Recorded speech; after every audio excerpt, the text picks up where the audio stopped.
Pokémon battles differ from trainer to trainer, from the lowly fisherman with 6 Magikarps to an Elite Four member with all your favorite Pokémon.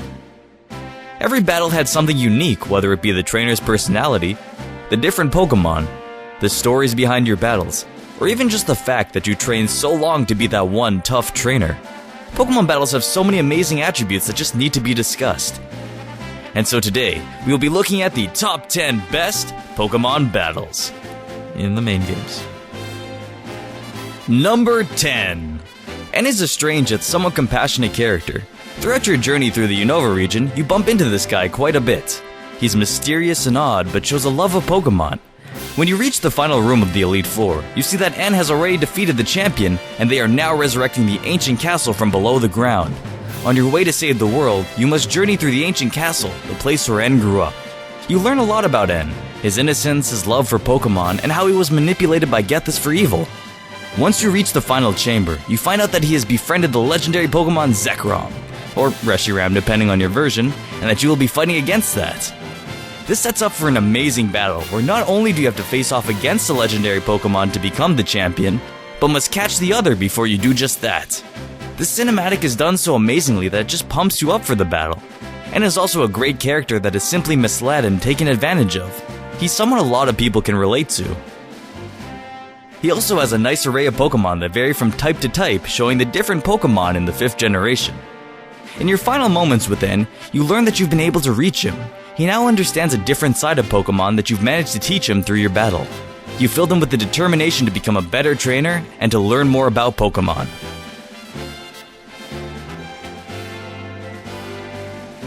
Number 9. AZ. While this may have been one of the easiest battles in this series, you can see just how much it meant to AZ. AZ was an ancient king who was wandering around the world for 3,000 years without a sense of purpose, feeling lost and not sure what to do. This battle helped him to smile after the thousands of years of hardship. He remembered what it was like to be a trainer and to find the happiness he lost so long ago. Both of you understand one another after this battle. It shows exactly who each of you are, what you've been through, your ideas, and after this battle, both of you change. AZ removes all the anger and sadness and allows himself to open up. So much so that his best friend Floette returns to him. As I said, I know it's one of the easiest battles, however it's probably the same feeling your little brother gets when you come back from college and whoop him in Smash. Sure, it's really easy, but you both had fun and it means a lot to him. Number 8. Alright, so before we get out the pitchforks and completely dismiss this video, just hear me out. Whitney, seriously, lower the pitchforks for 2 minutes. Whitney may have been one of the toughest gym leaders in this game. The battle itself was very frustrating. Her super tanky normal type Pokemon with moves like Metronome, which I have been hit by a sheer cold from before, Attract and Milk Drink. They even added a Lumberry to Milk Tank to make it that much tougher. But that was the beauty of this battle. It was tough, and it was at the beginning of the game where you didn't have very many options for counters. How you approached this battle is what made this battle so great. Whether you grinded up your Pokemon, caught new ones that were female so they couldn't be attracted, or made a moveset to counter Whitney, you managed to learn a lot about this game, and even about yourself, like how you want to approach difficult tasks in life. This battle shaped you. You couldn't just rush into it and hope for the best, you had to plan.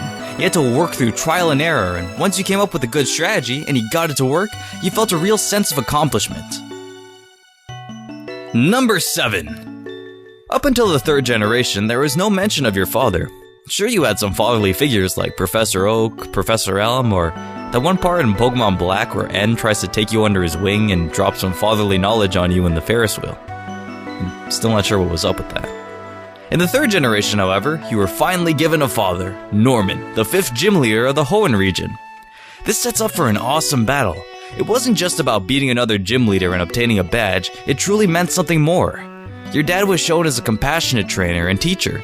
He was caring and someone you aspired to become like. You bumped into him at the beginning of your journey, encouraging a young trainer, and after that, he even trusts that you're able to help young Wally. Later on, your dad lets you know that one day the two of you will have to face off against one another, but only after you become a strong trainer. Your battle with Norman not only signifies how strong you've become since the start of your journey, it is also a story of growing up and coming of age. You managed to topple one of the strongest trainers in the region, someone you've looked up to your whole life. The battle between you and Norman is very well done, from your first encounter, to the trainers you need to get past to admire your dad, and even to the conversation between him and Wally's father right after your battle. You've been really looking forward to this battle since the beginning of the game, and once you're able to defeat your dad, it makes you feel like you've grown.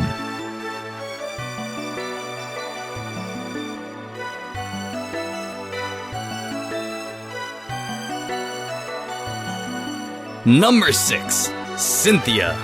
Cynthia was one of the most satisfying champions to beat, and is considered to be one of the hardest champions in the series. The intro into the battle was very well done. A bleak, monochrome room set to intense piano music. The big thing about Cynthia was that she did not have a team based around a certain type of Pokemon, and you did not battle her early on like Blue, so you couldn't know what she had. Her team consisted of a lot of frustrating Pokemon, and was somewhat close to a well-rounded competitive Pokemon team. Her Garchomp and Melodic are notorious for ending your dreams of becoming a Pokemon champion. When you finally managed to beat her, however, you felt all the struggle was well worth it. You made it. Cynthia was a real boss. She was a great champion, and an amazing display of a frustrating yet fun challenge. Number 5. Lance. Even though you only met Lance as the final Elite Four member in Kanto, there was something about him that made him a huge fan favorite. There are a lot of great battles with Lance, but the one battle that stuck out to me was your battle right before the champion in Pokemon Red and Blue. Lance was somewhat overshadowed by the fact that he was no longer the person you had to beat to become the champion, but that didn't stop him from shining through and leaving his mark. What's so special about this battle is that it stuck out in your mind. It was tough because of his well-trained Pokemon, but they were all Pokemon you loved to see. They all had this sense of strength and had amazing designs. Gyarados and Aerodactyl looked powerful. The Dragonairs looked very sleek. And Dragonite, a Pokemon that made the hairs on the back of your neck stand up. I remember the first time I laid eyes on Dragonite. He looked so menacing yet cute. He was this amazing balance of strong and lovable, and you just wanted one right after the battle. It was fun to go against all of these Pokemon, as well as the iconic Dragon Tamer who trained them. Your interaction was very short, and it was the first time you ever met Lance, but you remembered him. Whether it was his personality, his team, or even his hair and cape, Lance stuck out in your mind as a great trainer you wanted to see back. This battle represented how you could feel someone's personality through a Pokemon battle. You didn't talk very much with Lance, but you began to understand his leadership and confidence through battling. It was such a great battle that he returned in the second game, bumping into you on your journey, battling alongside you, and even becoming the champion. Coming in at number 4, we have Wally from Omega Ruby and Alpha Sapphire. Once you've gotten through Victory Road, you come to a beautiful clearing. There's great green grass, wonderful flowing water, and flowers everywhere. The atmosphere is beautiful, and is the perfect place to set up your final battle with Wally. Wally and you have a very different relationship than your other rivals. He was your pupil. Early on, you helped him catch a Pokemon, and even battled with him several times throughout your journey to help push him in the right direction. During your travels, you find out that this gave him the motivation to better his life, and make him really want to pursue being a trainer. The game alludes towards Wally being very sick and not really wanting to do much to improve, but after catching his first Pokemon and becoming a trainer, he starts to grow stronger and become healthier. In the manga, Wally actually wears an entire respirator suit due to health problems. This is why this battle means so much, because you get to see the friend you've taught and promised a battle become stronger and filled with life. It's great to see someone be so cheerful and have fun, but to also see a friend that you've helped grow into a happier person is an amazing feeling. You've given Wally hope, and it really shows in this battle. He has a plethora of strong Pokemon, and is the person who debuts Mega Gallade, all to an amazing soundtrack. Wally has gone from a frail young kid to a stronger and more passionate trainer. You're able to be a role model and help Wally find out what he wants to do, and what's better than introducing one of your friends to the joys of Pokemon.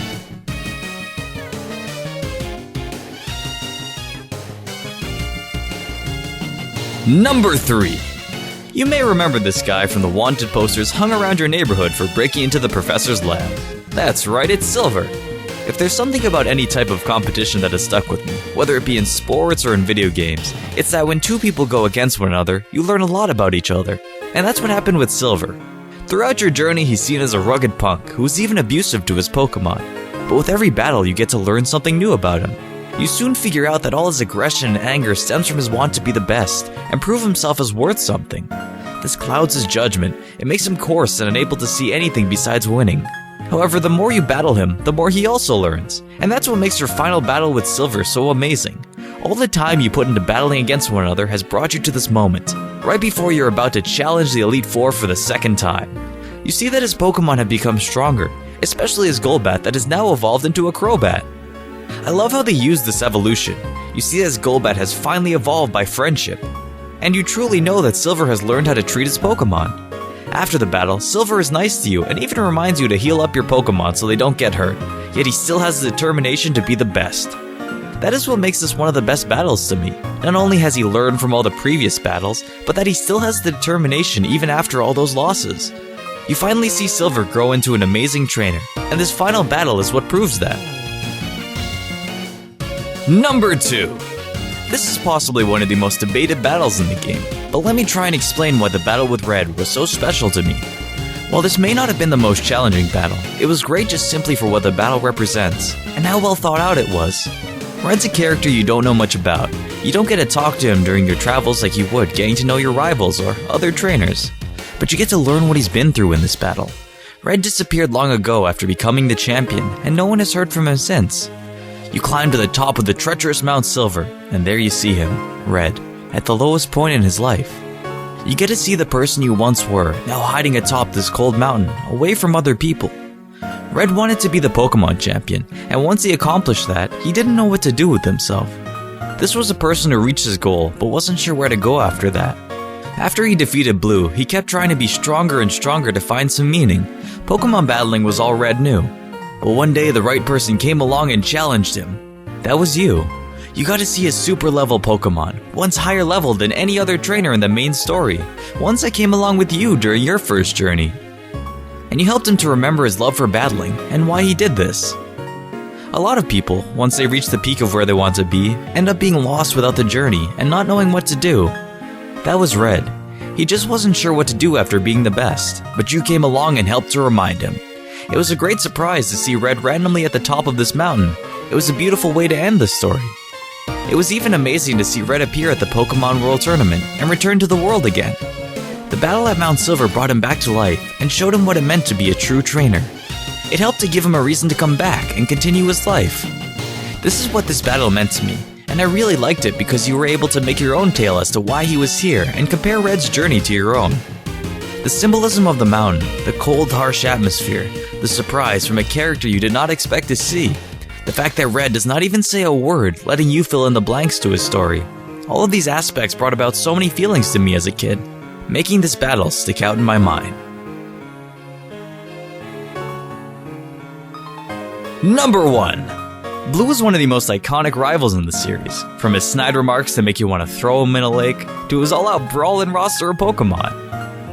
The battle itself was great to play out. It is home to one of the best songs in the game and shows off Blue's incredible team reaching its full potential. He had a good amount of my favorite Pokemon. But that's not the only thing that made this battle so great. This battle had depth. It meant so much more than any regular battle. Blue's personality made every battle one you did not want to lose. He was mean and never gave you any positive encouragement, but he pushed and challenged you to become stronger. He was a rival you could easily compare to someone in your life, maybe a mean friend, a bully, or even a stern parent. But you kept going. You got through all the gyms, made it to the end of Victory Road, defeated the Elite Four, and just when you thought it was over, you were faced with one final challenge: Blue. If you know the origin of Red and Blue's rivalry, it makes this battle that much more important. Blue was your best friend, but one day changed and began to bully you. You got into Pokemon because he no longer wanted to play with you. This battle was about proving yourself to someone once close to you. Everyone else saw you as a strong trainer, besides the one person standing in your way, a person who you just wanted back in your life. This battle meant a lot to me as a kid. I understood what Red was going through. Here he was, a young, only child who knows very little of the world around him, with a best friend that left him for seemingly no reason. Sure, Red and Blue were the same age, and Blue felt the need to be better than you as he got older, but as a kid, you didn't know that. You don't know why your only friend moves on from you, leaving you alone. Your battle with Blue was about trying to reach the closest person to you, and maybe if you showed him your strength and became the champion, you could get back the friend you lost. This brings an end to one of the best rivalries in the series. If only Red could have reached his friend, maybe then he wouldn't have run away.